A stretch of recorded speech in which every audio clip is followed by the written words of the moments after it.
we've made it to day 5 of the Daily Principle, and hopefully you've enjoyed the 4 little pep talks I've already released this week, where I'm walking you through what I believe and know to be, through evidence, the 5 principles that really unlock growth in business. I haven't done these in any specific order because I honestly think they are all equally important, and I think they all mean different things to each of us. So I really hope that you've enjoyed this series so far. I actually didn't really give these principles language. I didn't necessarily name them in this way until I created my program on it. And I remember when I was kind of outlining the program, I was like, how do I word like being a business owner? Like I kind of wrote down this idea of like, I want them to show up like business owners. And I was like, what do I mean by that? What does that look like? And it was actually through reflecting around my clients that I notice successful, my own growth, but also the opposite end of the spectrum, times that I've failed or got stuck. It's almost trying to work out like what's beneath the surface there. What's the mindset? What's the principle? What's the behavior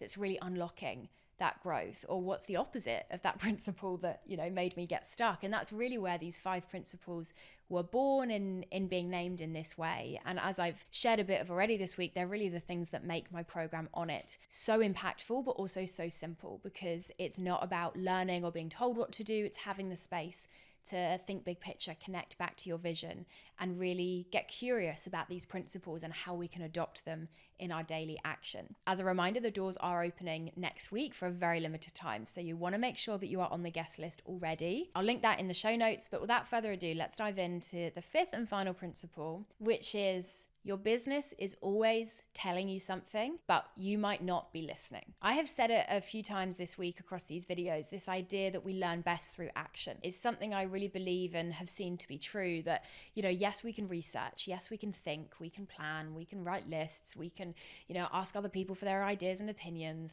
but ultimately, the richest and the most accurate clarity comes from action, right? Action breeds clarity is a phrase that I have said a lot in my years as a business strategist, but I actually believe that phrase on its own is quite misleading, because when you hear that phrase of action breeds clarity, I think what we can assume is that just happens automatically.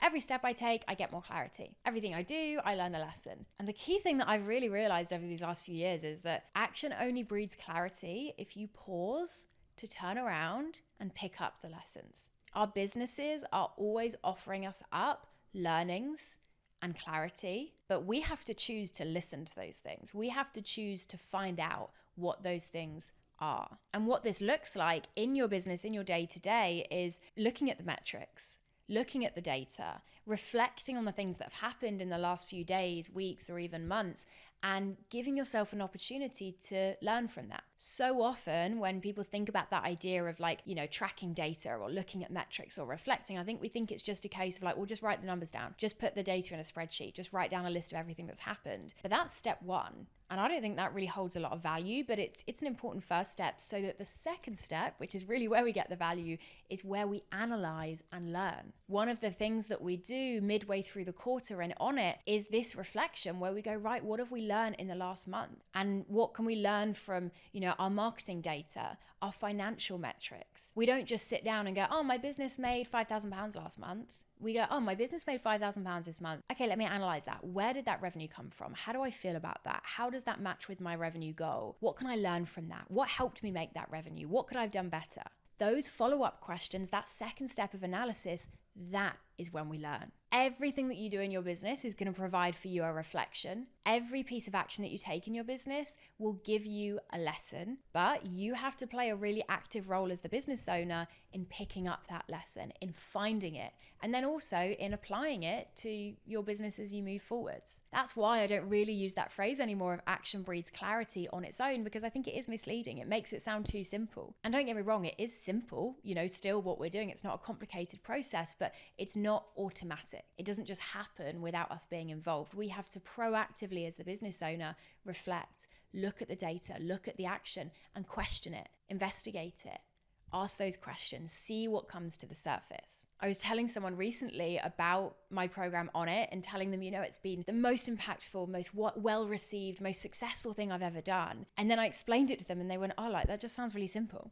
Like, it's so obvious. Like, what you just tell people each month, like, oh, let's reflect on this data and see what you learn. Or you just like ask people questions. And I was like, yeah, like that's the magic. Like, people don't really need to be told what to do. They just need the space to do this work. We need the space to pick up the lessons. We need the prompts and the encouragement to do this work, because it's hard to prioritize. It's hard to do on your own. So in your day to day, let me encourage you to think about, where could you maybe pick up some lessons? Is there some data that you could have a quick look at? Can you reflect on something that you've done previously in your business? Maybe a project you did last month or a piece of action that you've just taken, and ask yourself some questions about it. Sit with it.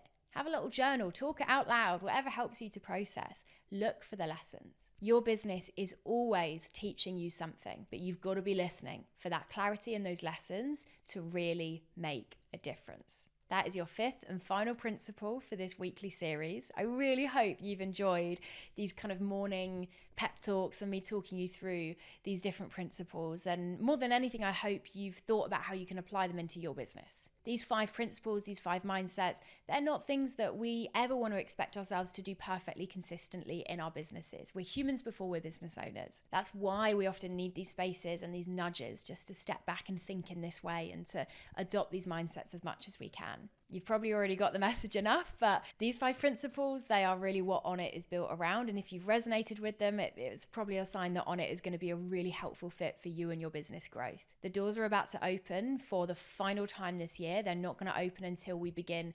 2026. So if you want to join us for the next 6 months and really prioritize your business growth, set yourself up with the tools that you need and join over 150 business owners who are in there adopting these principles and seeing the growth as a result, then make sure that you're on that guest list, which is just a more exclusive version of a wait list, because I'm all about quality over quantity over here. The link will be in the show notes wherever you're listening, so make sure that your name is on there. And once again, just a big thank you for tuning into this series. I'll be back in your ears next Tuesday, back to normal programming.